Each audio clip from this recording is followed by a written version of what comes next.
The dark art of shape-shifting reality to fulfill your political goals, or just another tool to be used in the democratic political discourse? Two of the fathers of modern propaganda, Adolf Hitler and Edward Bernays, see it exactly that opposite way. One of them will prove his point by using propaganda to bring about a world war.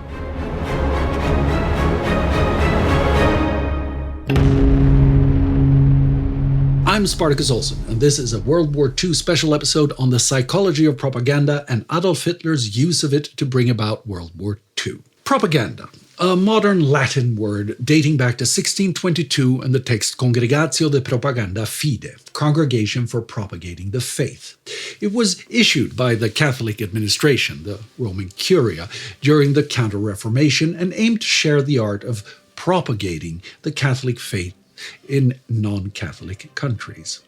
Although the concept of propaganda goes back to Rome in the late antiquity, ever since 1622, the word denotes any effort used by private or public institutions to sway opinions or sell an idea based on partial, sometimes erroneous, and most often biased information. Initially, the word was used synonymously with what we call marketing or advertising today, and still is in some languages, but over time it has primarily taken on a more sinister meaning. That goes back to the period between the two world wars when propaganda gets a new breath of life through technology and the ideas of a few select individuals. It sets off an avalanche of swift, efficient, and long-lasting, politically motivated swaying, manipulating, and distorting of popular opinion that is still very much ongoing in 2021. It becomes the basis of fascism, Nazism, communism, promotes colonialism and imperialism, but also democratic ideals, human rights, and is a weapon in the arsenal to fight the aforementioned anti-democratic ideologies. Propaganda is also a tool that can be used to strike deep wedges into society by inserting messages of hatred and division, and is in fact at the very heart of how Hitler and the Nazis bring about World War II.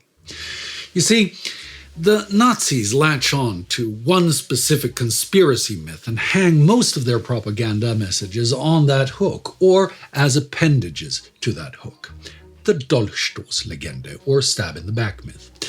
This is the false idea that Germany was not already bound beyond all certainty to lose the Great War, but were only defeated by a cabal of anti-German, Jewish, socialist, and Republican backstabbers who negotiated a peace against the will of the German imperial military.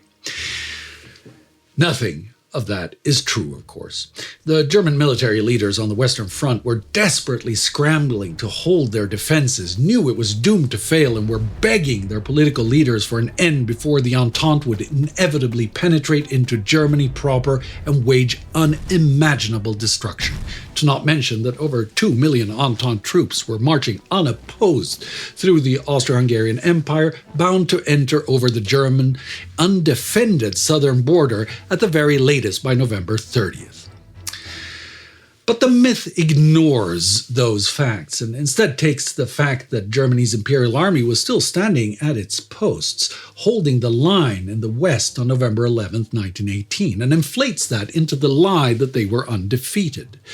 The propagators of the myth latch on to three unrelated popular trends to enforce this idea: widespread anti-Semitism and false suspicion of a Jewish plot for world domination, the fear of a bloody socialist revolution like the one gripping Russia as the war ends, the international opposition the Germans faced to forge a country out of the Western principalities and kingdoms of the previous Holy Roman Empire since the 1848 revolutions. The anti-Semitic component is a bit out of place in Germany in 1918. The western part of the German Empire has a fairly small Jewish population, which is relatively well integrated. Sure, anti-Semitism is widespread, but not much more than anywhere else, perhaps even less. But the propaganda associated with the stab-in-the-back myth will change that. The fear of a socialist revolution, on the other hand, is very widespread and not at all ill-founded. In fact, the armistice is even preceded by an attempt in that direction, but that is swayed into a generally democratic revolution to oust the emperor and refound the German Reich as a republic. But The fears are stoked again in January 1919 when the Spartacist uprising starts, and at several other revolutionary attempts until November 1923, when the socialist threat is for all real purposes defeated. Interestingly, by then, propaganda will have reinforced German public awareness of a lurking socialist threat so much that no one notices that the threat has become questionable at best, to not say an impractical, improbable, fringe possibility. The propaganda is so efficient that even in 2021, many believe that all through the 20s, up until the Nazi coup in 1933, Germany was under imminent threat of a socialist revolution. It was not, but that is a huge topic all to itself. The third component, international opposition to Germany's existence, needs little reinforcement. After all, the country is forced to cede large swaths of land as part of the Peace Treaty of Versailles. But that treaty does not dissolve Germany, though, and no such ideas are seriously entertained. The treaty also contains reparation payments, which can be construed as unjust punishment if Germany was in reality undefeated. The land issue, of course, ignores that other peoples also have the right to self-determination by the modern standards of nation-building that Germany claims for itself. Framing the reparations as unfair punishment ignores that Germany was one of the aggressors and, more importantly, the war they were part of starting was fought on the land of the reparation recipients, who suffered massive, even gargantuan economic and physical destruction, with vastly higher recovery costs than the reparations can ever cover. At first, the stab-in-the-back myth is just an organic idea spread by ex-military leaders, primarily First Quartermaster General Erich Ludendorff and Field Marshal Paul von Hindenburg, trying to pass off the blame for losing the war. But it is quickly reinforced by unwitting mainstream politicians. Even the leader of the central-left Social Democrats, Friedrich Ebert, himself named as a co-conspirator in some versions, enforces it when he tells returning soldiers in a speech already on November 10, 1918, "Kein Feind hat euch überwunden."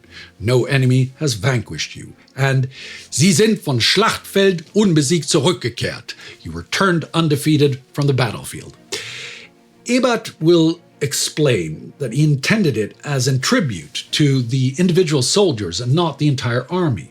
The Reichswehr seizes it as a semi-official slogan by abbreviating it to Im Felde unbesiegt, undefeated in the battlefield. But it is another group, the Nazis, who will seize on this conspiracy myth and turn it into extremely effective propaganda. And the methods they use for that are first put into an outspoken and practical theory in the United States. This development is primarily led by one man, Edward Bernays. During the Great War, Bernays sat on the Creel Commission, who were responsible for convincing the American public about the necessity of entering the European conflict. The commission used the increase in access to print and out-of-home mass media to spread their message through a campaign of newspaper articles, ads, billboards, and public speeches. It was a huge success, and Bernays realized that the commission had hit on a winning formula. Bernays is related to the famous psychoanalyst Sigmund Freud, whose discovery of the unconscious mind becomes hugely influential in the new science of public relations he is pioneering. Bernays believes that companies could make consumers want to buy new products by appealing to their unconscious mind. He says, if we understand the mechanism and motives of the group mind, is it not possible to control and regiment the masses according to our will without their knowing about it? Bernays publishes his thoughts in several books, and his ideas soon spread. His thoughts and methods lay out the foundation of modern advertising, but he soon turns to the topic of propaganda, and in 1928 publishes a book aptly named Propaganda. He explores the complex relationships between human psychology, democracy, and corporations. He proposes that with the right methods and enough money, it is fully possible to create a group of invisible people who can gain a monopoly on the power to shape thoughts, values, and citizen response. He then argues that engineering consent of the masses is vital for the survival of democracy. The conscious and intelligent manipulation of the organized habits and opinions of the masses is an important element in democratic society. Those who manipulate this unseen mechanism of society constitute an invisible government, which is the true ruling power of our country. We are governed, our minds are molded, our tastes formed, our ideas suggested, largely by men we have never heard of. A liberal thinker, he spends the major part of his book presenting case studies to show how propaganda can be used to effectively advance women's rights, education, and social services. Notably, he does not go into the potential to foster hatred and conflict through his methods that is in 1928 already in full display in the Soviet Union, Germany, Italy, and many other places. In the USSR, the use of propaganda does, however, follow a somewhat different approach. Rather than manipulating the masses by psychological means, the Soviet leadership employs a method of force. It relies heavily on censorship and a reduction of public information to only contain propaganda. To achieve that, they forge a worldview that fits the Marxist worldview by adjusting their historiography to fit the goals of socialism. The leadership, including Stalin, expressed the need for a sort of communist Bible to guide the propaganda efforts of the party. A glorified version of how the Soviet Union came about, why it exists, and in what relationship it stands to the world. In 1938, the party publishes the History of All Union Communist Party Bolsheviks short course, which summarizes an adjusted, to not say falsified, version of the history of the Soviet Union. The ideas in the book are, by that time, already the official outline and only version of history permitted by the Soviet Union. In Germany of the 1920s, on the other hand, Hitler, who has similar thoughts, does not have the capacity to force through his vision by censorship and suppression.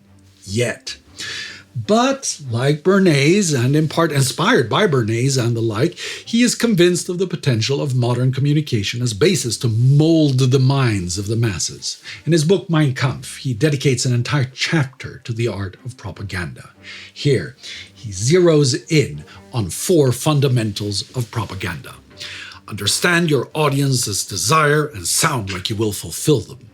The masses are reluctant to form their own ideas, so present clear visions. Simplify the message to overcome the reluctance to complexity. Reduce your message to bite sizes and repeat it endlessly. The receptive power of the masses are very restricted, and their understanding is feeble. They quickly forget. All effective propaganda must be confined to a few bare essentials, and those must be expressed as far as possible in stereotyped formulas. These slogans should be persistently repeated until the very last individual has come to grasp the idea that has been put forward. If this principle be forgotten, and if an attempt be made to be abstract and general, the propaganda will turn out ineffective, for the public will not be able to digest or retain what is offered to them in this way. He uses the stab in the back myth to formulate a world vision based on circular logic. Germany did not lose the First World War, but was betrayed by a cabal led by the Jews who want to destroy Germanic Christian values-based culture. Since it is the Jews who want to destroy Germany and the world is already opposed to Germany, the Jews are already in control and they must therefore be defeated, even destroyed. It is evident that both capitalist and Bolshevist forces are trying to disassemble Germany from without and within. Therefore, the Jews must be in control of both. In speech after speech, he drives these points home with language peppered with hyperbole and constant repetition that always leads to that Germany is under attack and the people must wake up to this reality. And yes, the Versailles Treaty is symbolic of it all and must be abolished. Over time, he and his propagandist-in-chief, Joseph Goebbels, create a new Nazi language based on exaggeration, narratives of victimization, reduction of substance, and perversion of the meaning of words. It is disseminated through a truly massive output of articles, pamphlets, books, and speeches, repeating the same message over and over again. When they take power in 1933, they immediately seize control of all forms of media and even the most innocent entertainment pieces spiced with components of the Nazi message that Germany is the greatest nation on earth, but that this can only be upheld by forceful opposition to Jewry, which is by then synonymous to anything and everything they imagine opposes Nazism and their version of German culture. They even go as far as trying to recruit Bernays to do their PR in America. He turns the offer down. And now comes something that will become known after 1938 as gaslighting. The term originates in the systematic psychological manipulation of a victim by her husband in Patrick Hamilton's 1938 stage play Gaslight.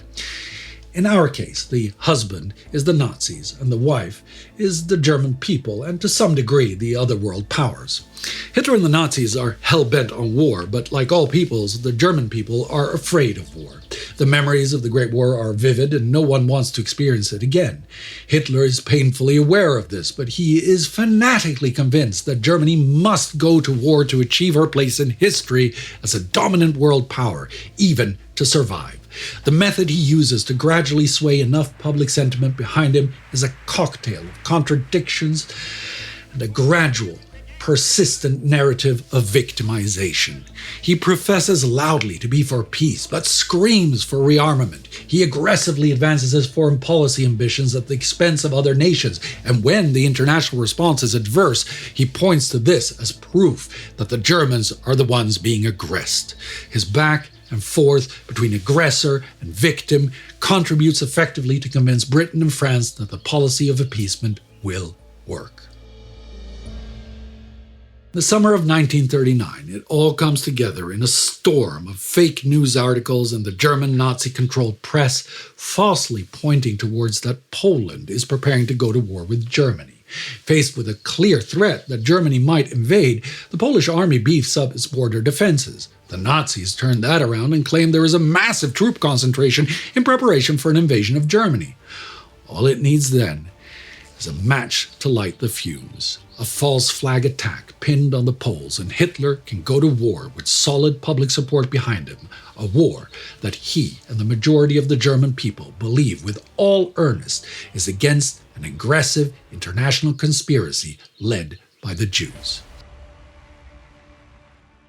In less than a decade, the Nazis have transformed the perception of tens of millions of people to fit their own worldview. The methods they have used will be copied across the world by their opponents, by corporations and successive regimes looking to quickly turn public opinion to their desires. Bernays was right. There can be a silent group of people that decide what the masses will think, if the masses are only willing to listen. And Hitler and Goebbels have proven that the masses will indeed listen. In the decades after this war, the technological advances in mass communication will unleash even more power into the hands of propagandists, public relations experts, and marketeers. And just like with Bernays and Hitler, humanity can choose very different goals to achieve with it. Let's hope we choose wisely.